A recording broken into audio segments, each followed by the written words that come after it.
안녕하세요, 바이손입니다. 지난 1994년에 이어 추억의 미국 국대 대표팀 한 개를 꼽아 회상해 보고자 합니다. 바로 2002년입니다. 2002년은 우리 대한민국에게 오필슨 코리아 열풍을 일으킨 비파 월드컵 4강 신화의 해이기도 했죠. 이때 세계 농구계에서는 지각 변동이 일어나기 시작했다고 보시면 됩니다. 2002년 대회는 미국 인디애나에서 열렸는데 지금 1994년에 이어 금메달을 노렸던 98년에는 CBA 조항 협상이 있어 갈등이 생겨 리그가 파업에 돌입한 시점이어서 이때 월드컵 대표팀은 재학 선수로 꾸려졌고 결국 또 동메달로 마감했습니다. 다행히 파업은 원만하게 잘 마무리되었고 이번 2002년도는 미국이 개최국이기 때문에 다시 세계제 배를 목표로 팀이 꾸려졌습니다. 감독은 당시 밀워키 벅스 감독이었던 조지 카울이었습니다. 포지션별 로스터를 이어 살펴보겠습니다. 요즘으로 치면 빅맨 그룹입니다. 지난 1994년도와 다르게 7피트 이상의 선수가 없습니다. 높이 위험이 많이 약해졌죠. 디톨트 수비 괴물 벤 월러스, 로 프로스트 공격 전문인 로우 빅맨 안토니오 데이비스, 엘튼 브랜드, 그리고 수비 및 3점이 가능했던 라이프 러프렌스, 그리고 인디애나 페이서스 스타 저메인 오닐, 이렇게 구성되었습니다. 다음은 윙 자원입니다. 파워포워드까지 커버 가능한 션 메리언, 당대 최고의 스윙맨 중 하나였던 폴 피어스, 그리고 우수한 활동량과 준수한 득점력의 마코 핀리, 또 이 대회를 마지막으로 국제대회 은퇴하는 최고의 3점 슈터 레지 밀러, 이렇게 4명이 뽑혔습니다. 볼 핸들링 담당하는 핸들러 그룹입니다.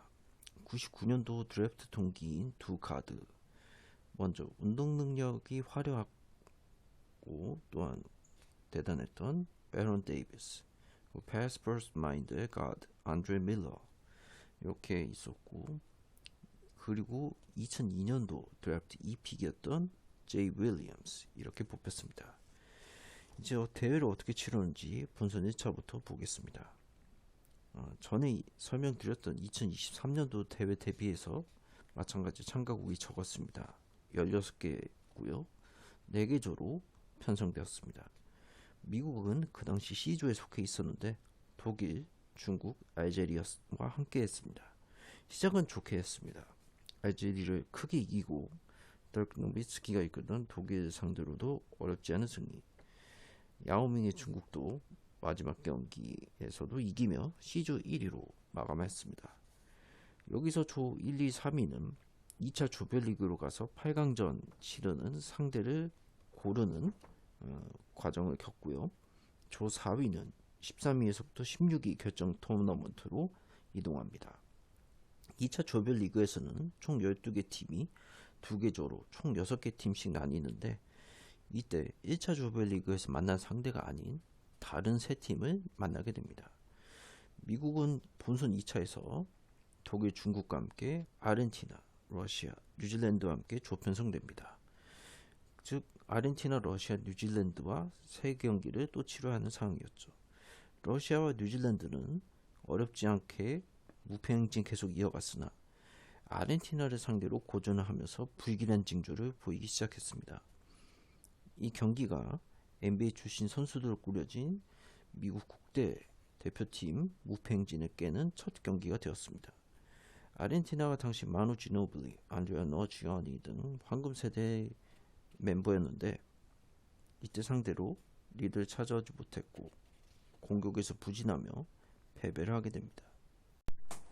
결국 이 조별리그에서 아르헨티나 다음으로 미국은 조 2위를 차지하며 8강에 진출했고 이때 각조 1위는 EF라고 보면 되죠. EF는 1위는 4위, 2위는 3위 이렇게 교차로 8강 대진표가 꾸려지게 되고요. 이렇게 해서 정리했을 때 화면과 보신 바와 같이 나오게 됩니다. 8강 대진은 프레토리코 대 뉴질랜드, 그리고 스페인 대 독일, 브라질 대 아르헨티나, 마지막으로 유고슬라비아 대 미국이 되죠.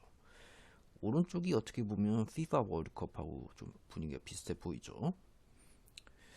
그래서 미국의 다음 상대는 다른 8강조 리그 3위였던 유고슬라비아입니다. 유고슬라비아가 1990년도 6년 애틀란타 올림픽부터 주축 세력들이 많이 가세했습니다. 베이자 스토야코비치, 블라디 리박, 데안 버드리가 등을 중심으로 한 황금 세대였고, 이때 미국이 리드를 하고 있었으나 스토야코비치 중심으로 한 공격에 역전패를 당해 8강에서 탈락하게 됩니다.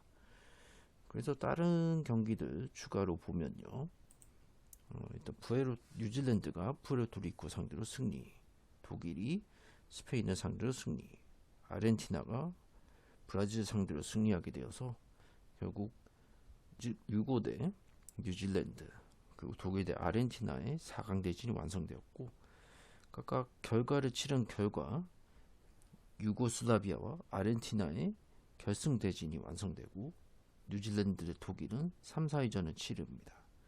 그래서 독일이 뉴질랜드 상대로 가볍게 경기를 치러 3위를 차지, 유고슬라비아와 아르헨티나 두 신흥 강호 간 대결은 치열한 대결 끝에 유고슬라비아가 98년 대회에 이어 연속으로 우승을 차지합니다. 이제 8강에서 탈락한 미국, 푸에르토리코, 스페인, 브라질은 이들끼리 승자를 가려 승자는 5, 6위를 결정하는 5, 6위전, 패자는 7위, 8위를 결정하는 7, 8위전을 갑니다. 미국은 그래도 승리로 마감하자는 분위기였고, 푸에르토리코 상대로 승리를 챙겨 5위라도 할 수 있겠구나 했지만, 스페인도 이 당시 파우거소, 후안 카를로스 나바로 등 당시 신예들의 활약으로 미국에게 다시 한번 패배를 안기게 하여 최종 5위는 스페인, 그리고 개최국 미국은 6위로 마감하는, 어떻게 보면 굴욕의 대회가 되게 됩니다. 그래서 이제 대회 최종 순위 및 베스트 5를 보시면 유고슬라비아, 아르헨티나, 저머니, 뉴질랜드 순으로 상위권이 되겠고요. 베스트 5는 아르헨티나의 마누 지노블리, 유고슬라비아의 페이자 스토야코비치, 뉴질랜드의 페로 카메론, 차이나의 야오밍, 그 다음에 대회 MVP로 선정된 덜크 노비츠키가 선정되었습니다. 이때 세계 농구의 판도는 유고슬라비아와 아르헨티나가 황금 세대의 절정으로 세계 무대를 제패했던 시기였고요. NBA에서 이제 자리 잡을 스타들은 이제 덜크 노비츠키, 야오민, 파우가솔 등이 점차적으로 국제 무대에서 인정받는 시기였고요. 마찬가지로 스페인과 푸에르토리코의 약진이 돋보였습니다. 달코스라고 불릴 만한 게 이제 뉴질랜드였는데, 대진 운이 좋았는지 8강에서 푸에르토리코를 극적으로 이기고 4강으로 진출한 이변을 연출해서 4위에 마감하는 최우수한 성적을 내게 됩니다. 그럼 왜 미국이 우승에 실패했을까를 따져보면 크게 두 가지 요인으로 볼 수 있습니다. 94년도와는 다르게 골밑 포스트 공격이 원활하지 않았고요. 결국 피어스 혼자서 풀어나갈 수밖에 없는 경기 구조가 될 수밖에 없었습니다. 3점슛 성공률에서도 확실한 우위를 보이지 못했고, 지난 94년도 데뷔했을 때 3점 성공률이 39%, 7% 하락된 성공률로 아무리 수비가 정통한 선수들이 있다 한들 공격에서 맥을 못 찾으면 생존하기 힘들죠. 그래서 그 당시 강호였던 아르헨티나, 유고슬라비아, 스페인 경기에서 패배한 부분이 공격에서 해답을 찾지 못한 게 아닌가 생각이 듭니다. 이렇게 이제 공격에서 좀 활로를 띠는 부분이 이번 23년 미국 월드컵 대표팀도 이런 실패 사례 잘 회상 적용해 보는 게 어떨까 싶습니다. 오늘 영상은 여기서 마치고 다음 영상에서 인사드리겠습니다. 마찬가지로 이번에 2006년 월드 챔피언십 팀 한 개 또 영상 만들어 보겠습니다. 시청해 주셔서 감사합니다. 고느바